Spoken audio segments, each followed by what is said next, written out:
L'inspection des téguments commencera par celui de la peau et des muqueuses. Cette inspection s'attardera sur l'ensemble des parties du corps, le tronc, les membres, les extrémités, mais aussi les muqueuses buccales et conjonctivales. On y recherche les anomalies suivantes. La cyanose, qui correspond à une teinte bleutée ou violacée des téguments. On distingue la cyanose centrale, qui touche l'ensemble du corps, y compris les muqueuses, et la cyanose périphérique, qui concerne les extrémités et les lèvres, mais qui épargne les muqueuses. On recherchera également une pâleur, qui peut être globale de la peau et des conjonctives, témoignant par exemple d'une anémie. Ou alors une pâleur d'un membre, qui peut témoigner d'une maladie vasculaire type Raynaud, mais aussi d'une artériopathie oblitérante des membres inférieurs, voire d'une ischémie aiguë. On recherchera une rougeur de la peau, en particulier d'une jambe, qui peut faire suspecter une thrombophlébite. On recherchera des marbrures, qui peuvent témoigner d'une insuffisance circulatoire ou d'une instabilité hémodynamique. On va en particulier les rechercher au niveau des extrémités ou en regard des genoux. Enfin, la présence de cicatrices peut orienter vers une éventuelle intervention chirurgicale, cardiaque ou vasculaire par exemple. L'inspection des téguments se poursuivra par la recherche de signes d'endocardite infectieuse, en particulier en regard des mains. Les faux panaries d'Osler sont des nodosités douloureuses, fugaces, sur la face palmaire des mains ou plantaire des pieds. L'érythème palmoplantaire de Genoway, d'aspect rosé, est assez discret. Les hémorragies sous-inguéales au niveau des doigts ou des orteils, ou les hémorragies sous-conjonctivales au niveau des yeux. Enfin, un purpura vasculaire peut être recherché. L'inspection des téguments se poursuivra par la recherche de xanthomes. Les xanthomes correspondent à des dépôts de cholestérol au niveau des téguments. On en retrouve plusieurs types. L'arc cornéen juvénile, ou xanthome cornéen, est un arc d'aspect blanc grisâtre ou jaunâtre à la périphérie de l'iris. Le xanthelasma est une tache plane ou une papule de teinte jaune qui siège autour de l'œil, le plus souvent sur l'angle interne ou externe des commissures palpébrales. D'autres localisations de xanthomes sont possibles, en regard par exemple des tendons, achilléens ou quadricipitaux, ou bien des paumes des mains. L'inspection des téguments se poursuivra par la recherche de troubles trophiques, en particulier au niveau des jambes et des pieds.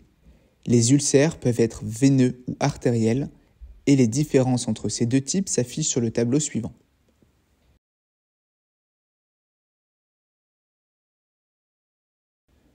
On recherchera des plaies mal cicatrisées, voire nécrosées, une perte de pilosité, ou bien un intertrigo qui correspond à une inflammation des plis cutanés. Ils peuvent se retrouver au niveau abdominal, sous-mammaire ou en regard des commissures interorteils. D'autres éléments sémiologiques peuvent être importants à rechercher dans l'inspection générale. Un hypocratisme digital correspond à une déformation du doigt et des ongles. On parle aussi de doigt en baguette de tambour ou de clubbing. Les ongles sont recourbés vers la face palmaire et arrondis vers la face dorsale. Cet élément sémiologique est le reflet d'une hypoxémie chronique. Un goitre peut être visible et refléter une dysthyroïdie, elle-même responsable de pathologies cardiaques. Retenons par exemple la fibrillation auriculaire provoquée par une hyperthyroïdie. L'inspection générale se poursuivra par la recherche de signes de déshydratation. Dans l'examen cardiologique, il est fondamental d'évaluer l'état d'hydratation du patient. Celui-ci peut être en état d'hyperhydratation, par exemple en cas de rétention hydrique liée à la pathologie cardiaque, ou en état de déshydratation, si par exemple le traitement diurétique est surdosé. Les signes de déshydratation extracellulaire à l'inspection sont la sécheresse cutanée, en particulier au niveau des aisselles, l'aplatissement des veines superficielles, en particulier au niveau des avant-bras, et les cernes. Les signes de déshydratation intracellulaire à l'inspection sont la sécheresse muqueuse, par exemple au niveau de la bouche, c'est ce que l'on appelle une xérostomie, ou une sensation de soif. L'inspection générale se poursuit par la recherche d'anomalies anatomiques et musculo-squelettiques, au premier rang desquelles plusieurs anomalies du plastron sterno-costal sont à identifier. D'abord le pectus carinatum, qui correspond à un bourbement sternal. À l'opposé, le pectus excavatum, ou thorax en entonnoir, correspond à un enfoncement sternal.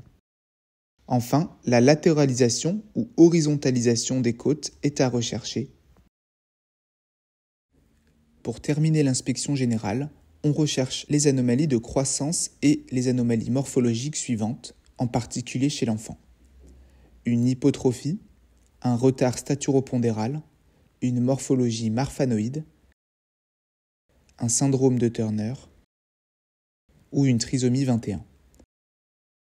En effet, certaines de ces anomalies s'associent à des malformations cardiaques, comme par exemple le syndrome de Turner et la coarctation aortique.